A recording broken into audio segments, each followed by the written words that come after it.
कितना रहता है 2 to 6 डिग्री सेंटीग्रेड। जो अपने होल ब्लड है इनको कितने डिग्री टेम्परेचर पे अपन स्टोर करेंगे, अपने का 2 to 6 डिग्री सेंटीग्रेड। नमस्कार दोस्तों, आज अपने बात करते हैं ब्लड ट्रांसफ्यूजन के बारे में कि ब्लड ट्रांसफ्यूजन प्रोसीजर होता है, कैसे होता है, कौन कौन से पेशेंट में कौन कौन से ब्लड है या ब्लड के कंपोनेंट्स है उनको एडमिट किए जाते हैं, उनके कंपोनेंट्स होते हैं, इनको प्रिजर्व करने में कौन कौन से एजेंट यूज किए जाते हैं, ब्लड ट्रांसफ्यूजन के अंदर कौन कौन से आर्टिकल होते हैं और ब्लड ट्रांसफ्यूजन है इनके कौन कौन से कॉम्प्लिकेशन होते हैं। तो दोस्तों आगे चलते हैं, बात करते हैं कि ब्लड ट्रांसफ्यूजन क्या है। Blood transfusion is a process, blood transfusion is a process where blood and their components are administered to a client. मतलब ब्लड ट्रांसफ्यूजन क्या है, एक प्रोसीजर है जिसके अंदर क्या किया जाता है, ब्लड और उसके कंपोनेंट्स है वो क्या किया जाता है, पेशेंट के अंदर एडमिनिस्ट्रेट किया जाता है। तो एक शब्द है कंपोनेंट्स, क्या है कंपोनेंट्स, ब्लड और उसके कौन कौन से कंपोनेंट्स होते हैं। तो देखिए दोस्तों, ब्लड है उनके दो कंपोनेंट्स होते हैं, एक होता है सेलुलर कंपोनेंट्स, सेलुलर कंपोनेंट्स, दूसरा होता है अदर्स में। जैसे कहा सेलुलर कंपोनेंट्स है और अदर्स है, तो सेलुलर कंपोनेंट्स के अंदर कौन कौन से प्रेजेंट रहेंगे, जैसे अपन ने कहा आरबीसी, डब्ल्यूबीसी, प्लेटलेट्स, प्लेटलेट्स, ये सारे क्या आएंगे, ये जो आरबीसी, डब्ल्यूबीसी और प्लेटलेट्स है ये सेलुलर कंपोनेंट्स के अंदर आएंगे। और अदर्स की बात करें, अदर्स में कौन कौन से आएंगे, अपने का plasma, plasma, whole blood, whole blood colloids, ये किसके अंदर आएंगे, ये अदर्स के आएंगे। जो ब्लड है वो उसके कंपोनेंट्स से स्पेसिफिक डिजीज कंडीशन के अकॉर्डिंग अलग अलग पेशेंट को अलग अलग तरफ चढ़ाया जाता है। हर टाइम जो पूरा होल ब्लड है वो नहीं लगाया जाता है। तो दोस्तों अपन ने कहा ब्लड प्रोसीजर क्या है, ब्लड ट्रांसफ्यूजन क्या है। ब्लड ट्रांसफ्यूजन एक प्रोसीजर है जिसके अंदर ब्लड और ब्लड के कंपोनेंट्स होता है, उनको क्या किया जाता है, पेशेंट के अंदर एडमिनिस्टर किया जाता है। ब्लड के कंपोनेंट्स कितने रहते हैं, अपन ने कहा दो टाइप्स के रहते हैं कंपोनेंट्स। कौन कौन से, एक में कहा सेलुलर कंपोनेंट्स, दूसरे में कहा है अदर्स। सेलुलर कंपोनेंट्स में कहा आरबीसी, डब्ल्यूबीसी, प्लेटलेट्स। अदर में कौन कौन से आएंगे, अदर में कहा प्लाज्मा है, होल ब्लड है और कौन कौन है, कॉलोइड्स है। कौन है, कॉलोइड्स। नेक्स्ट बात करते हैं ब्लड कब इन्फ्यूज करेंगे, डब्ल्यूबीसी कब करेंगे, प्लेटलेट्स कब करेंगे, होल ब्लड है कब करेंगे, प्लाज्मा कब करेंगे। तो और जो अपने ब्लड का कलेक्ट किया था, ब्लड जो डोनर से ब्लड लिया है और ब्लड को कितने डिग्री टेम्परेचर पे ब्लड बैंक के अंदर स्टोर करेंगे। अब जो ब्लड ट्रांसफ्यूजन करेंगे उनमें कितना टाइम ड्यूरेशन लगेगा इन्फ्यूजिंग करने में।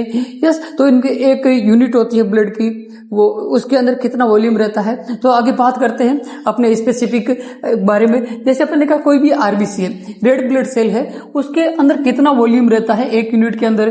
तो आरबीसी का अगर वॉल्यूम की बात करें, रेड ब्लड सेल का पैकेट है, आरबीसी का पैकेट है, उसके अंदर कितना वॉल्यूम रहता है 250 ml पर यूनिट। जो आरबीसी की एक यूनिट होती है उनके अंदर कितना वॉल्यूम रहता है 250 ml, बोले तो 250 ml यूनिट रहता है। जो आरबीसी है इनको स्टोरेज करते हैं कितने डिग्री टेम्परेचर पे करते हैं, 2 to 6 डिग्री सेंटीग्रेड पे अपन क्या करते हैं, इनको स्टोरेज करते हैं। अगर आइडियली की बात करें तो 4 डिग्री सेंटीग्रेड। यस, तो आरबीसी होता है, इनको कितने डिग्री टेम्परेचर पे अपन स्टोर करते हैं, आरबीसी को अपन 2 to 6 डिग्री टेम्परेचर पे करते हैं। जो आरबीसी है, आरबीसी का पैकेट है, तो उनको अपन इन्फ्यूजिंग करने में कितना टाइम लगता है, तो आरबीसी के पैकेट को इन्फ्यूजिंग करने में 2 to 4 आवर्स, 2 घंटे से लेके 4 घंटे के बीच इनका क्या रहता है, टाइम ड्यूरेशन रहता है। इनमें इनके क्या इन्फ्यूज किया जाता है।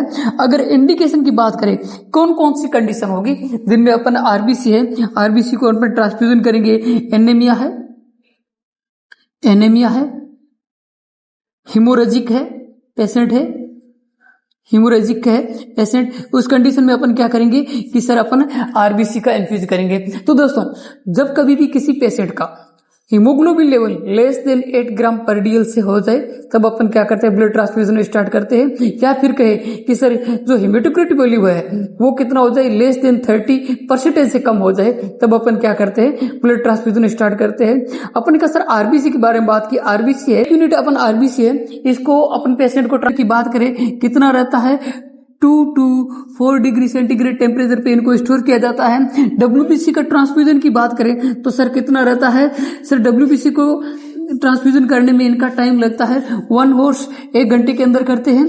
जैसे और इंडिकेशन की बात करें तो इम्प्रूव इम्यूनिटी, इम्प्रूव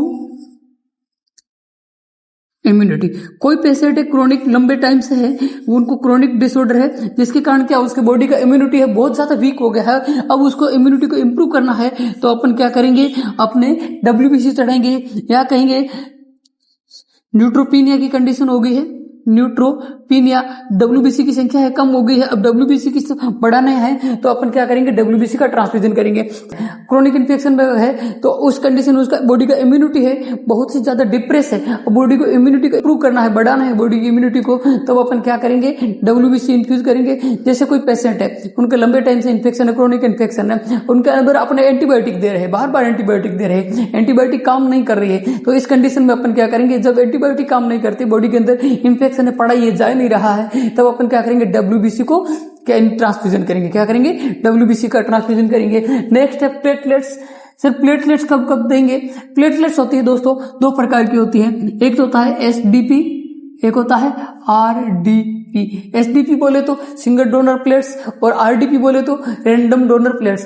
प्लेटलेट्स होता है, इनको वॉल्यूम कितना रहता है प्लेटलेट्स का, 50 to 70 ml पर यूनिट, एक यूनिट होती है, उसके अंदर प्लेटलेट्स का वॉल्यूम कितना रहेगा, 50 से लेके 70 ml यूनिट रहता है। तो टेम्परेचर रहता है इसका कितना रहता है, 22 से लेके 24 डिग्री सेंटीग्रेड टेम्परेचर पे इनको क्या किया जाता है, स्टोर किया जाता है। बोले तो रूम टेम्परेचर के आसपास इनको क्या किया जाता है, स्टोर किया जाता है।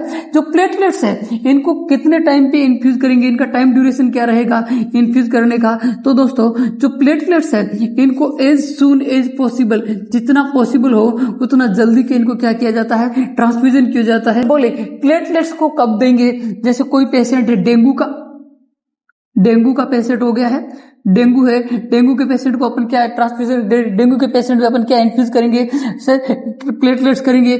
थ्रोम्बोसाइटोपिनिया है, साइटोपिनिया का पेशेंट है, इस कंडीशन में अपन क्या करेंगे, इस कंडीशन में अपन क्या करेंगे, प्लेटलेट्स चढ़ाएंगे। प्लाज्मा क्या है, प्लाज्मा के अंदर क्या रहता है, ऑल क्लोटिंग फैक्टर प्रेजेंट रहते हैं। प्लाज्मा है, प्लाज्मा के अंदर क्या रहते हैं, ऑल क्लोटिंग फैक्टर रहते हैं, ये प्रेजेंट रहते हैं। तो क्या हुआ सर, ऐसा वो डिसऑर्डर क्या है जो क्लोटिंग फैक्टर से रिलेटेड डिसऑर्डर वाला हो, जैसे अपन का हीमोफीलिया वगैरह है। इस कंडीशन में अपन क्या करेंगे, अपन अगर कोई पेशेंट है जिसमें क्लोटिंग फैक्टर से रिलेटेड डिसऑर्डर वाला आया है, तो उस अपन क्या करेंगे, हिमोलाइटिकल डिसऑर्डर है जिसमें क्लोटिंग फैक्टर रिलेटेड डिसऑर्डर है, उस कंडीशन में अपन क्या करेंगे, प्लाज्मा को चढ़ेंगे। तो प्लाज्मा होता है दो प्रकार का होता है, एक होता है फ्रेश फ्रोजन प्लाज्मा, दूसरा होता है क्रायो प्रिसिपिटेड प्लाज्मा, CPP और FP। जो फ्रेश फ्रोजन प्लाज्मा होता है इनका लाइफ स्पान होता है 14 डेज, और जो क्रायो प्रिसिपिटेड होता है इनको 1 साल तक अपन स्टोरेज कर सकते हैं। अब नेक्स्ट बात आती है कि सर जो प्लाज्मा होता है, प्लाज्मा का जो वॉल्यूम रहता है कितना रहता है, एक यूनिट के अंदर 200 to 250 ml पर यूनिट। जो प्लाज्मा है, प्लाज्मा का एक यूनिट के अंदर कितना वॉल्यूम रहता है, तो प्लाज्मा का एक यूनिट के अंदर रहता है वॉल्यूम 200 से लेकर 250 ml पर यूनिट रहता है। प्लाज्मा है, इनको कितने डिग्री नेगेटिव टेम्परेचर में इनको क्या किया जाता है, स्टोर किया जाता है, कितने में, कि सर -20 डिग्री टेम्परेचर में क्या किया जाता है, प्लाज्मा को स्टोर किया जाता है। प्लाज्मा होता है, अगर इनको जब अपन इन्फ्यूज करते हैं, इनमें कितना टाइम लगता है, प्लाज्मा को इन्फ्यूज करने में 30 to 60 मिनट्स, आधे घंटे से लेके 1 घंटे के बीच में इनका क्या होता है, प्लाज्मा को इन्फ्यूज किया जाता है, ट्रांसफ्यूज किया जाता है। प्लाज्मा को कब कब देंगे, जैसे अपने कहा है कि सर प्लाज्मा के अंदर सारे के सारे जितने क्लोटिंग फैक्टर है वो प्रेजेंट रहते हैं। तो क्या हुआ, जैसे क्लोटिंग फैक्टर से रिलेटेड डिसऑर्डर आया है, तो हिमेटोलॉजिकल में जैसे कहे कि सर हीमोफीलिया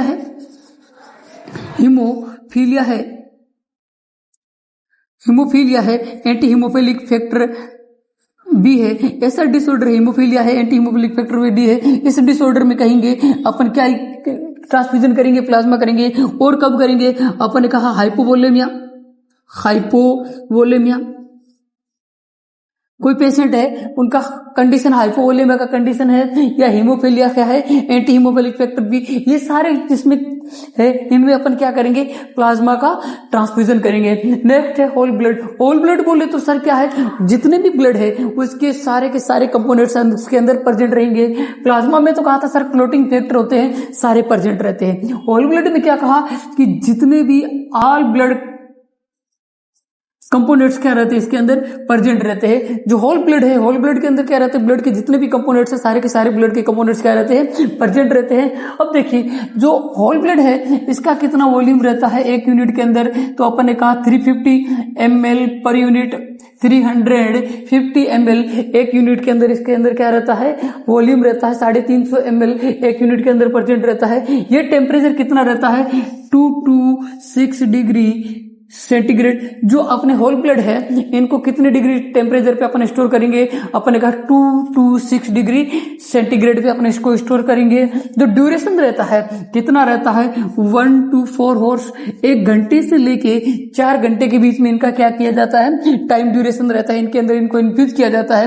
नेक्स्ट का है कि सर इनका कौन कौन सा कंडीशन है जिसमें अपन होल ब्लड है उनको यूज करेंगे।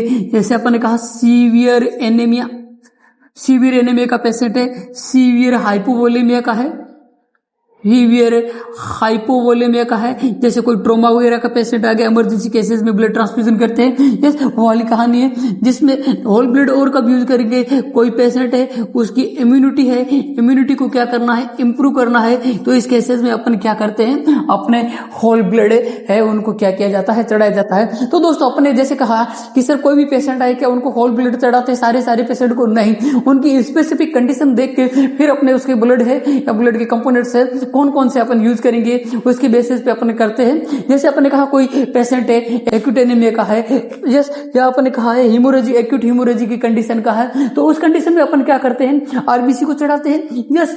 अब डब्ल्यूबीसी है, कोई पेशेंट है उनको क्या है, क्रोनिक इन्फेक्शन था, बॉडी के अंदर इम्यूनिटी है, इन्फेक्शन के कारण डाउन हो रही है या उसके एंटीबायोटिक काम नहीं करे, तो अपन क्या करेंगे कि डब्ल्यूबीसी को चढ़ाएंगे। कोई पेशेंट है उसके अंदर प्लेटलेट्स की कमी थी, जैसे डेंगू है, इसके पेशेंट को अपन क्या करेंगे, अपने प्लेटलेट्स चढ़ाएंगे। अगर कोई पेशेंट है उसके अंदर क्लोटिंग फैक्टर रिलेटेड डिसऑर्डर था, तो अपन क्या चढ़ाएंगे, प्लाज्मा चढ़ाएंगे। कोई पेशेंट है उनके अंदर सारों की कमी है, सीवियर हाइपोवोलेमिया है, सीवियर एनीमिया है, सीवियर इम्यूनिटी डिफेक्ट है, इस कंडीशन में अपन क्या करेंगे कि सर अपन होल ब्लड को चढ़ाएंगे, क्या देंगे, होल ब्लड को।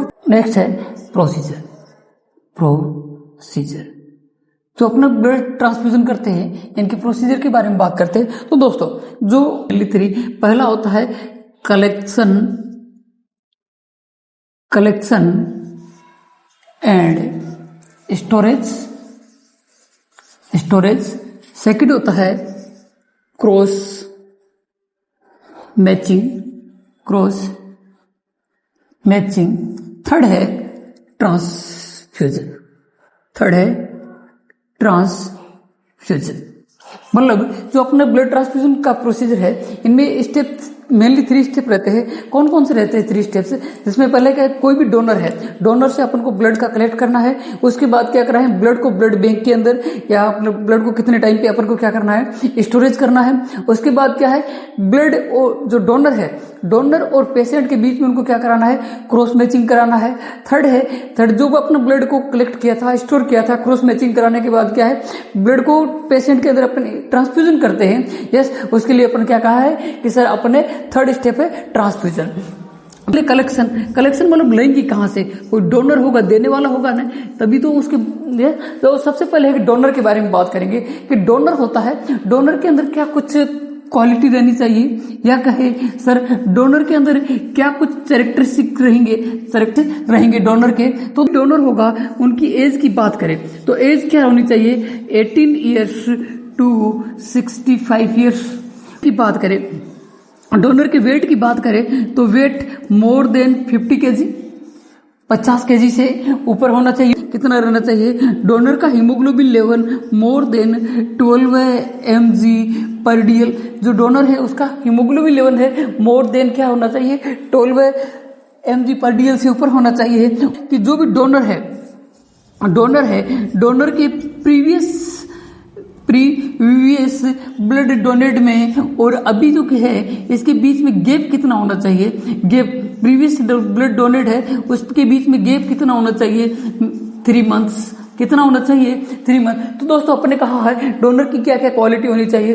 डोनर है उनके जो लास्ट टाइम उन्होंने ब्लड डोनेट किया है और अभी है, इनके बीच में उनका मिनिमम जो गैप होना चाहिए कितना होना चाहिए, तो अपन ने कहा 3 मंथ का गैप। कंडीशन देखेंगे कौन कौन सी, जैसे HIV का है, एड्स है, HIV है, एड्स है, hepatitis B and C, jaundice,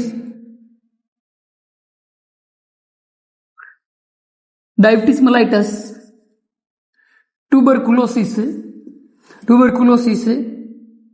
malaria,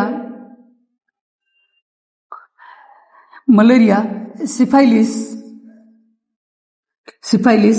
इस कंडीशन में अपन क्या, डोनर के अंदर कोई डिजीज कंडीशन तो नहीं है, उनके डिजीज कंडीशन है, उनका चेकअप करेंगे तो कौन कौन सी डिजीज कंडीशन है उनके, अपन डोनर के जो ब्लड है वो रिसीव नहीं करेंगे, या एक स्पेसिफिक टाइम देखा जाएगा, उसके बाद उसका अपन को क्या करेंगे, रिसीव करेंगे। जैसे अपन ने कहा है HIV, जैसे कोई पेशेंट है HIV का पेशेंट है, एड्स का है, हेपेटाइटिस B एंड C है, जॉन्डिस है और डायबिटीज मेलाइटिस है, ट्यूबरकुलोसिस है, इनके पेशेंट को क्या करेंगे, अपने जो भी डोनर है, डोनर से अपन क्या करेंगे, ब्लड को रिसीव नहीं करेंगे। जैसे मलेरिया का कोई भी पेशेंट है, मलेरिया का डोनर का अपन कब रिसीव करेंगे, आफ्टर 5 years की जो सेल होती है इमेच्योर हो जाती है, इसीलिए अपन रिसीव नहीं करते हैं। जैसे सिफाइलिस है, सिफाइलिस का जो बैक्टीरिया रहता है, ये बैक्टीरिया क्या होता है, 2 से लेके 8 डिग्री सेंटीग्रेड के बीच में क्या होता है, 48 से लेके 72 घंटे के बीच में क्या होता है, डिस्ट्रॉय हो जाता है। क्या हो जाता है, 48 से लेके 72 घंटे के डिस्ट्रॉय हो जाता है। जैसे अपने का सिफाइलिस का जो पैलिडेस वाला बैक्टीरिया है, ये बैक्टीरिया को अगर अपने 2 से लेके 8 डिग्री टेम्परेचर पे अपन जैसे ब्लड को स्टोर करते हैं, तो स्टोर में क्या होता है, उस टाइम जैसे 48 से लेके 72 घंटे के बीच में ये बैक्टीरिया होता है, ये डिस्ट्रॉय हो जाता है। तो सिफाइलिस का पेशेंट है तो उसके लिए अपन 72 घंटे का वेट करेंगे, आफ्टर 72 कोर्स इसके बाद अपन क्या कर सकते हैं, एक्सेप्टेड कर सकते हैं। यस, तो और दूसरी एक और बात कि सर जो डोनर है, डोनर से कितने अमाउंट में अपने ब्लड रिसीव करेंगे, जो डोनर है, डोनर से कितने अमाउंट में अपने ब्लड को रिसीव करेंगे, तो दोस्तों 400 ml पर यूनिट। जो डोनर है, डोनर 1 यूनिट ब्लड डोनेट करता है, उसमें उनका अमाउंट कितना रहता है, तो अपन ने कहा 400 ml कितना रहेगा, 400 ml पर हैं कि सर जो उसको कलेक्ट किया है, अब इनके स्टोरेज एजेंट तो कौन कौन से प्रिजर्वेटिव एजेंट रहते हैं। तो दोस्तों जो अपने ब्लड है, ब्लड को कलेक्ट करने के बाद अपन क्या करते हैं, कुछ प्रिजर्वेटिव एजेंट मिलाते हैं। कौन कौन से रहते हैं, CPAD। सी कहे तो citrate, C means citrate, P means phosphate, A means adenine, D means dextrose. मतलब अपने जो ब्लड को अपने कलेक्ट किया है उसको स्टोरेज करने के लिए अपन क्या करेंगे, कुछ केमिकल एजेंट मिलाएंगे, जिसे अपन क्या बोलते हैं, प्रिजर्वेटिव एजेंट। ये कौन कौन से, सिट्रेट एंटीकोगुलेट का काम करता है, फोस्फेट क्या करता है, जो पैकेट सेल वॉल्यूम है, जो ब्लड है पैकेट वाला उसमें सेल है, उसके अंदर क्या करता है, पीएच मेंटेन का काम करता है। फॉस्फेट क्या करता है, पीएच मेंटेन का काम करता है। एडेनिन क्या करता है, वहां पर जो सेल है उस सेल के अंदर एनर्जी प्रोडक्शन का कहे या बोले कहे एटीपी प्रोडक्शन का काम करता है। डेक्सट्रोज क्या करता है, डेक्सट्रोज वहां की सेल को न्यूट्रिटिव बोले तो न्यूट्रिशन है वो कौन प्रोवाइड कराता है, सर डेक्सट्रोज कराता है। हमने कहा कौन सा था, फर्स्ट था स्टोरेज एंड कलेक्शन, सेकंड है क्रॉस मैचिंग। जैसे अपन ने कहा सर ब्लड ट्रांसफ्यूजन के अंदर अपन क्या कराते हैं, क्रॉस मैचिंग कराते हैं। क्रॉस मैचिंग क्यों कराते हैं, क्योंकि एंटीजन एंटीबॉडी रिएक्शन का पता लगाने के लिए अपन क्या करते हैं, क्रॉस मैचिंग कराते हैं। तो दोस्तों क्रॉस मैचिंग में क्या करते हैं, देखिए कि क्रॉस मैचिंग के अंदर अपन क्या करते हैं, पेशेंट और जो डोनर है, जो डोनर है उनके ब्लड और ब्लड के कंपोनेंट्स के बीच में अपन क्या कराते हैं, क्रॉस मैचिंग कराते हैं। तो दोस्तों क्या किस में कराते हैं, किस में कंपोनेंट्स होते हैं, पेशेंट का तो रहेगा सीरम, पेशेंट का क्या रहेगा सीरम, और डोनर का क्या रहेगा आरबीसी। डोनर का आरबीसी और पेशेंट है इनके बीच में क्या कराते हैं, पेशेंट के सीरम और डोनर के क्या है आरबीसी, इनके बीच में क्या कराते हैं, क्रॉस मैचिंग कराते हैं, जिससे पता लगाते कोई एंटीजन एंटीबॉडी रिएक्शन तो नहीं हो रही। तो दोस्तों अपना सेकंड स्टेप कौन सा था, फर्स्ट था कलेक्शन एंड स्टोरेज, सेकंड है क्रॉस मैचिंग से। एक है कि यूनिवर्सल डोनर कौन कौन से रहते हैं, यूनिवर्सल ब्लड डोनर कौन कौन से रहते हैं। तो यूनिवर्सल ब्लड डोनर कौन रहता है, ओ नेगेटिव। ओ नेगेटिव वाला होता है वो क्या रहता है, यूनिवर्सल डोनर रहता है। जबकि यूनिवर्सल रिसिपिएंट की बात करें, यूनिवर्सल रिसिपिएंट कौन रहेगा, अपन ने कहा A B positive. A B positive वाला क्या रहेगा, यूनिवर्सल रिसिपिएंट रहेगा। क्यों, जो ये जो यूनिवर्सल डोनर है वो नेगेटिव क्यों है, क्योंकि इनके अंदर कोई एंटीजन प्रेजेंट नहीं रहता है। एंटीजन क्या रहता है, अब्सेंट रहता है, इसीलिए ये क्या रहता है, यूनिवर्सल डोनर है। जबकि यूनिवर्सल रिसिपिएंट कौन है, आपने कहा A B positive blood group वाला। क्यों, क्योंकि यहां पर एंटीबॉडी, आपने कहा एंटीबॉडी होती है, ये क्या रहती है, अब्सेंट रहती है। एंटीबॉडी क्या रहती है, अब्सेंट रहती है। जो यूनिवर्सल रिसिपिएंट है उनमें क्या रहती है, एंटीबॉडी अब्सेंट रहती है। जबकि यूनिवर्सल डोनर होता है उनमें क्या रहता है, एंटीजन अब्सेंट रहता है। क्या रहता है, एंटीजन अब्सेंट रहता है। ब्लड ट्रांसफ्यूज कर रहे हैं, ब्लड ट्रांसफ्यूजन का जो फाइनली और लास्ट ट्रांसफ्यूजन, जिस ब्लड को अपन ने क्या किया था, कलेक्ट किया, उनको स्टोर किया, उसके बाद अपन ने क्या किया, पेशेंट और डोनर के बीच में अपन ने क्या कराई, क्रॉस मैचिंग कराई। अब लास्ट अपना स्टेप कौन सा है, ट्रांसफ्यूजन। जो भी आपने ब्लड को कलेक्ट किया था, स्टोरेज किया था, अब क्या करना है, पेशेंट को एडमिनिस्ट्रेट करना है। यस, जो लास्ट स्टेप है ब्लड ट्रांसफ्यूजन करने के लिए अपन को क्या कुछ चीजें चाहिए होगी, उनको क्या करते हैं, कौन कौन से आर्टिकल्स अपन को जरूरत रहती है। तो आर्टिकल्स में देखिए कि sir blood transfusion set, BT set, cannula, spirit, 2Y2 gauze size piece,